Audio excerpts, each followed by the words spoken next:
Como são feitos os efeitos sonoros dos filmes? Você sabe? Sabe quando um osso quebra no filme e faz aquele barulho meio... Um barulho estranho, né? Na real, isso não é barulho de um osso de verdade quebrando. Eles fazem esse som utilizando vegetal. Sim, os caras quebram vegetal. Tá duvidando? Olha só isso aqui. Tá vendo aí? Eu falei! E agora sabe aquela cena de filme que está chovendo? Então aquilo ali não é barulho de chuva, você foi enganado! Aquilo ali na verdade é barulho de bacon fritando, dá uma olhada aí! E agora você vai cair para trás. Sabe o barulho de tiro no Star Wars? Então aquilo ali não é um tiro de arma laser. Na verdade é só uma pessoa batendo uma chave de metal em uma corda.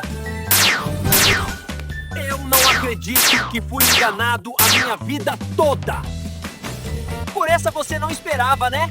Deixa o like aí, vai!